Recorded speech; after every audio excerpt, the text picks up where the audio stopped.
To the women of the world, Islam says, "You are honored, not because of the world's opinion, but because Allah Himself honored you." To the men, Islam says, "You are responsible, not superior. Protect, cherish, and never harm what Allah has entrusted to you." And to all humanity, Islam says, "A society's worth is measured by how it treats its women." When a woman knows her worth in the sight of Allah, she walks with dignity even if the world mocks her. For Islam made her not an ornament of society, but a cornerstone of faith. She is a daughter who leads her father to paradise, a wife who completes half of her husband's faith, and a mother beneath whose feet lies the gate of Jannah. That is why Islam is not merely better, it is perfect. It gives women not just rights, but purpose, not just equality, but honor, not just love, but eternal reward. All praise is due to Allah, the Lord who raised the status of women and made them the radiant heart of the Ummah. Islam came as a complete way of life, a divine system of justice, mercy, and equality that liberated both men and women from ignorance and oppression. But over time, many Muslims began to mix Islam with their local cultures, traditions, and social hierarchies. They started following customs instead of Quran, family honor instead of divine justice, and ego instead of mercy.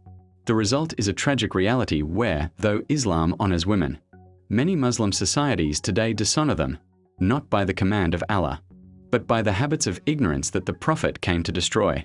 In Afghanistan, for example, Islam gave women the right to education 1,400 years ago. The Prophet said, "Seeking knowledge is an obligation upon every Muslim, male and female." Yet in parts of Afghanistan today, girls are denied schooling in the name of religion. This is not Islam. This is cultural fear and political misuse of faith. Khadija, the wife of the Prophet, was a successful businesswoman. Aisha was a scholar teaching thousands of men. How then can anyone claim that a woman must remain uneducated when Islam itself began with the command read? In India and Pakistan, dowry and family pressure have become a curse upon women. Islam made the mahr a gift from the man to the woman. But culture turned it upside down. Now brides' families are burdened with giving wealth, and many women are humiliated or even killed over dowry disputes. The Prophet said, "The most blessed marriage is the one with the least expense." Yet people compete in extravagance, forgetting that Islam forbids greed and oppression. In these same societies, many women are denied inheritance, though the Quran clearly says, "For men is a share of what their parents and close relatives leave, and for women is a share." Surah An-Nisa 4:7. This verse is recited but rarely implemented, proving that cultural pride has replaced Quranic justice. In many parts of the Middle East, culture has also overtaken faith. Some men misuse the verse of guardianship to dominate rather than protect, locking women away, denying them education, work, or even basic freedom. Yet the Prophet said, "Women are the twin halves of men." Abu Dawud, equal in worth, partners in responsibility. The Quran commands men to protect and honor women, not imprison or silence them. When a man uses religion to control instead of guide, he turns mercy into tyranny and becomes answerable before Allah. In Western countries like the USA, Australia, and Europe, another confusion has taken hold, not of oppression, but of imitation. Many Muslims there have lost the balance of modesty and dignity that Islam commands. In trying to blend with liberal cultures, some abandon hijab, prayer, and family values, believing modernity means freedom from religion. But Islam is not against progress. It is against losing purpose. A Muslim woman can be educated, confident, and successful, while still being humble, modest, and spiritually strong. The Prophet's wives were the best example of this balance. Intelligent, involved yet deeply faithful. In Malaysia and Indonesia, Islam is often mixed with local customs and superstitions. In some communities, spiritual healers or fortune tellers exploit women in the name of religion.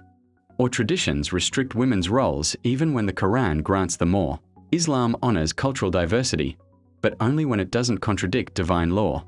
The Prophet said, "There is no obedience to the creation in disobedience to the Creator."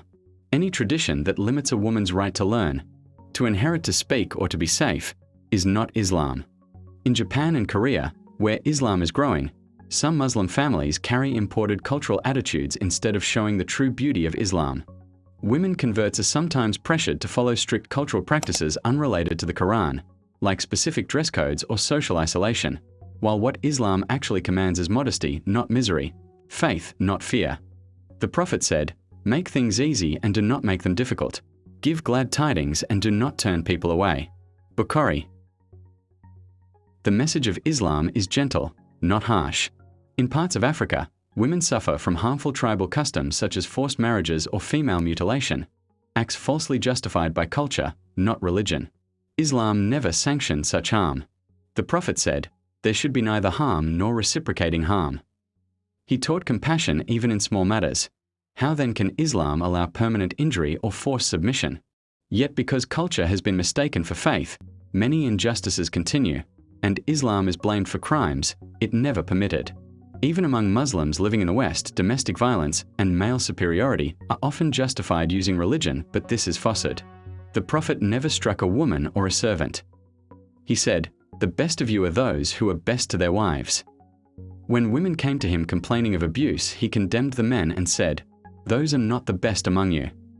Yet some Muslim men today use anger, control, and fear in their homes, forgetting that the Quran calls marriage a bond of tranquility, affection, and mercy. The tragedy is that Muslims have taken from culture what Islam came to erase, and abandoned from Islam what would have brought peace. Honor killings, forced marriages, dowry deaths, denial of inheritance, silencing of women's voices, and controlling their movement. None of these are from Islam. They are from ignorance and arrogance. The Prophet said in his farewell sermon, "O people, your women have rights over you, and you have rights over them. Treat them well, for they are your partners and helpers." At the same time, Islam warns women not to imitate the ways of those who misuse freedom, where modesty is mocked and motherhood undervalued. True liberation in Islam is not in revealing the body, but in freeing the soul from society's expectations. The Muslim woman is neither a prisoner of men nor a product of markets. She is a servant of Allah, dignified by her obedience to Him alone. The real crisis today is not Islam, but Muslims who have forgotten Islam. They pray, but don't practice justice. They fast, but fail in mercy. They quote hadith, but ignore character. When religion becomes a badge instead of a lifestyle, it loses its power to heal. The Prophet warned, "A time will come when people will recite the Quran, but it will not go beyond their throats." Bukhari, meaning they will say the words but not live by them. That time, sadly, has come in many hearts and homes.